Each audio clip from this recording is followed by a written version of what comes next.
Bonjour à tous, c'est Cédric, j'espère que vous allez bien. On se retrouve dans cette nouvelle vidéo sur la productivité. Alors, la toute première astuce pour être productif, c'est de planifier votre journée. En fait, avant, moi, ce que je faisais, c'est que je savais pas trop par où commencer ni quoi faire. C'est-à-dire que je me levais le matin et je me disais, bon, je veux travailler, mais en fait, je savais pas par où commencer, je savais pas quoi faire et je savais pas vraiment comment m'organiser tout ça. Et du coup, je me suis dit qu'il fallait vraiment que je devienne plus productif à ce niveau-là et que je sache quoi faire directement le matin. En fait, ce que je recommande, c'est tous les jours, avant d'aller se coucher. Donc en fait le problème c'est que du coup on travaille le soir et du coup en fait le soir on lâche notre truc et après on va se coucher et on oublie un peu ce qu'on faisait le lendemain matin et on sait pas trop quoi faire ni comment et tant qu'on se remette dedans on est out. Ce que je fais c'est que le soir avant de me coucher je me programme ma journée de demain, c'est à dire que je me note les tâches importantes à faire qu'il faut que je fasse pour demain, genre une to-do list quoi. Je fais la to-do list du lendemain le soir avant de me coucher. Et même moi ce que je recommande encore plus c'est de vous faire genre un petit planning de la semaine où vous mettez chaque jour ce que vous aimeriez faire. Donc après voilà,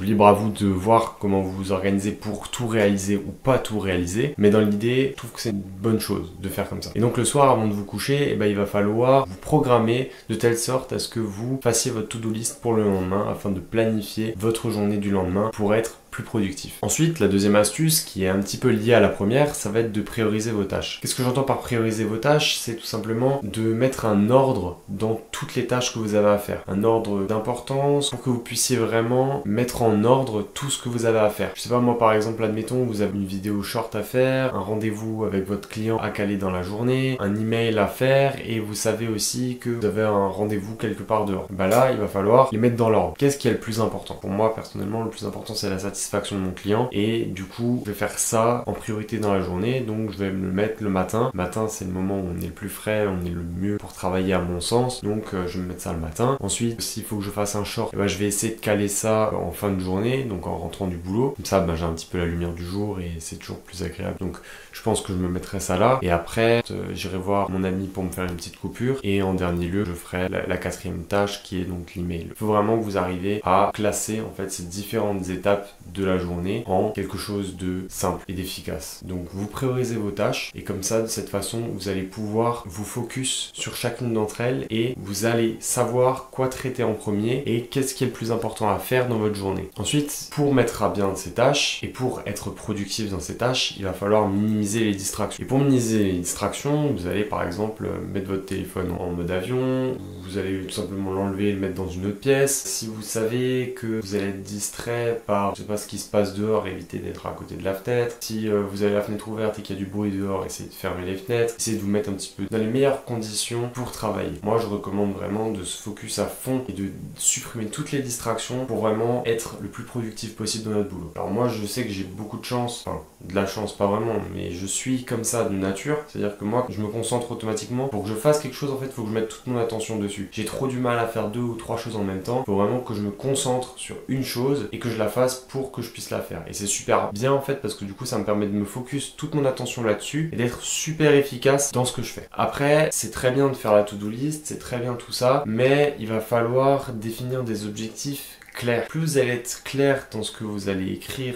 sur votre tableau, sur votre dashboard ou que sais-je, ou l'endroit où vous allez justement vous noter ces informations, plus vous allez être efficace. Essayez de détailler, essayez de décomposer au maximum les choses pour que de 1, vous ayez sentiment de satisfaction quand vous allez justement réussir à faire ces tâches, vous allez vous dire ah punaise ça je l'ai fait, et plus ça va être rapide, plus ça va vous satisfaire. Donc essayez de décomposer vos tâches en plusieurs tâches. Admettons si j'ai une vidéo YouTube à faire, je vais mettre tournage de la vidéo YouTube, dérushage de la vidéo YouTube, montage de la vidéo YouTube, mais vous pouvez encore aller plus loin dans le dérush, ajout des transitions, ajout de ça, les différents cuts, etc. Mais voilà, moi par exemple, au lieu de mettre justement vidéo YouTube à réaliser, je vais mettre tournage, montage, création de la miniature, création de la description, et ensuite ce que j'appelle poster la vidéo. Moi je décompose ça en plusieurs étapes, soit ça se fait sur plusieurs jours, soit je les mets le jour même, et chaque étape est plus facile à réaliser qu'une grosse étape. C'est dans ce sens-là que je vous dis qu'il faudrait plus détailler détailler et vraiment être précis dans ce que vous avez à faire. Plus ça va être précis, plus vous allez réussir à le faire. C'est comme si je vous dis, il faudrait que tu ailles me faire les courses. Ok, tu vas faire les courses, tu vas te rendre au magasin. Dire ouais bon, je vais où? Bah, je vais au Leclerc, je vais au Auchan, je vais à Intermarché, peu importe. Si sur ta fiche tu te mets tout de suite, je dois aller au Leclerc chercher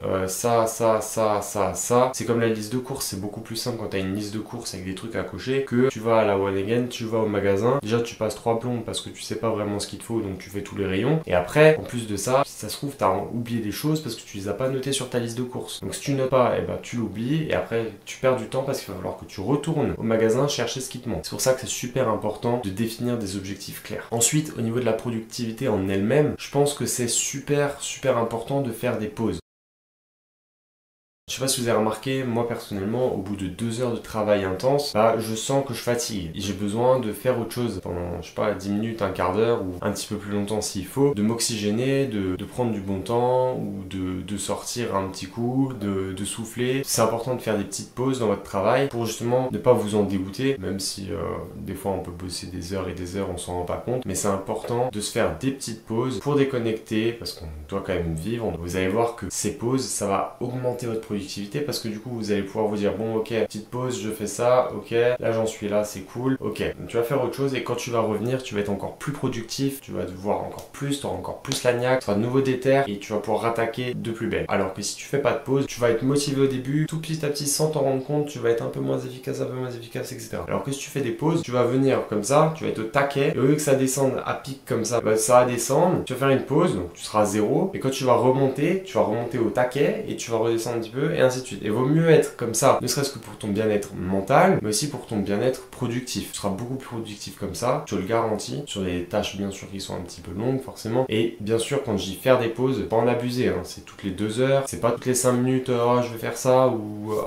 tiens j'irais bien me prendre un café, ou sinon vous n'allez pas avancer sur votre travail. Bien comprendre que vous devez vous organiser, vous créer des sessions de travail et vous dire bon, quand j'ai fini ça, je m'accorde une pause. Mais il faut que ça ce soit fini. Après voilà, si bien sûr dans votre tâche vous vous rendez compte que c'est pas possible de le finir dans le temps imparti, vous faites quand même votre pause. Et après vous êtes motivé par contre pour finir votre tâche, c'est super important. Maintenant, il faut comprendre que vous pouvez pas tout faire. C'est-à-dire que vous allez perdre énormément de temps sur des tâches redondantes où vous n'avez pas vraiment de valeur ajoutée. Et donc moi ce que je vous conseille, c'est de déléguer ces tâches qui reviennent de façon périodique et souvent en fait. Essayez de cerner ces tâches et essayez de voir si vous pouvez les déléguer. Si c'est des tâches, vous voulez exactement qu'elles soient faites comme ça et vous voulez vraiment que ce soit fait comme vous le voulez, ce que je vous invite à faire, c'est de écrire un protocole pour que la personne à qui vous allez déléguer ça, elle a juste à faire exactement étape par étape tout ce que vous lui faites. Par exemple, vous avez un montage vidéo spécifique qui est propre à vous. Vous allez vraiment, comme une recette de cuisine, écrire toutes les étapes de ce que vous faites quand vous montez votre vidéo. Et après, vous allez donner ça à une personne, un freelance, ou vous cherchez sur une plateforme et vous lui dites, je veux que ce soit fait comme ça, de cette façon, en suivant ce protocole-là. Et là, vous allez voir que vous allez avoir aucun souci et que vous allez avoir le même résultat si votre protocole il est bien fait. Donc je vous conseille vivement de déléguer. Moi personnellement j'ai déjà essayé de déléguer et c'est vrai que c'est magique parce qu'on gagne énormément de temps et ce temps qu'on gagne on peut l'investir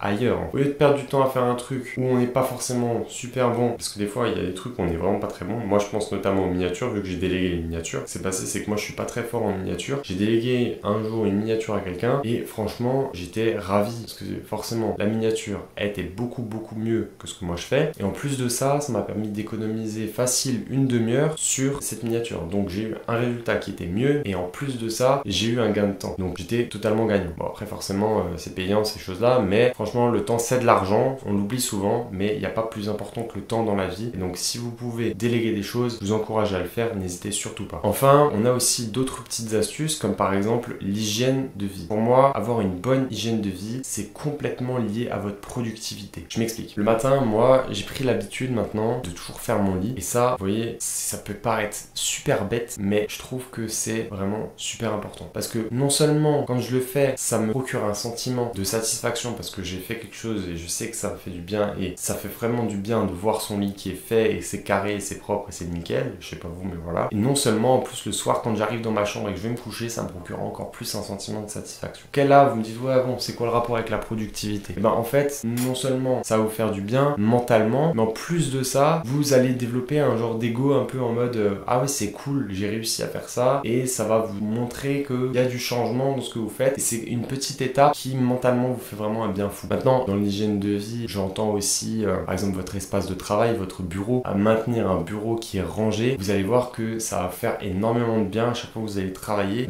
Vous allez avoir beaucoup plus envie de travailler dans un espace qui est propre et adéquat pour ça, que si c'est tout le temps en bordel avec plein de feuilles partout, vous êtes là en mode oh, et ça va vous foutre vraiment un coup au moral. Donc je vous incite très sincèrement à avoir une bonne hygiène de vie et à vraiment ranger vos espaces de travail. On a encore une dernière astuce à voir ensemble, c'est tout simplement savoir dire non. La surcharge de travail, c'est contre-productif de malade. Ok, moi je m'explique. Par exemple, là, je commence un petit peu à me développer tout ça. J'ai un premier client, donc Zach, j'en parle dans pas mal de vidéos. On a lancé le tunnel et là on avance. Et donc je continue à travailler avec Zach et j'ai aussi un deuxième client en cours. Là, je pars dans le truc avec mon client et je me rends compte que il y a beaucoup de boulot du coup. Gérer 2 clients en même temps, c'est assez complexe. Et en plus de ça, j'avais dit oui, en plus de ça, à créer un e-book pour quelqu'un. Et c'est vrai que les 3 en même temps, j'ai vite ressenti un sentiment de oh là là, j'ai plein de trucs à faire, je vais pas m'en sortir, par où je commence, qu'est-ce que je fais, comment, quoi. Et là, j'ai senti en fait un surplus. Alors vous allez me dire que c'est un bon problème, mais en réalité, c'est pas tant un bon problème que ça parce que votre productivité, elle va être séparée sur 3 projets et donc vous allez avancer 3 fois moins vite. Donc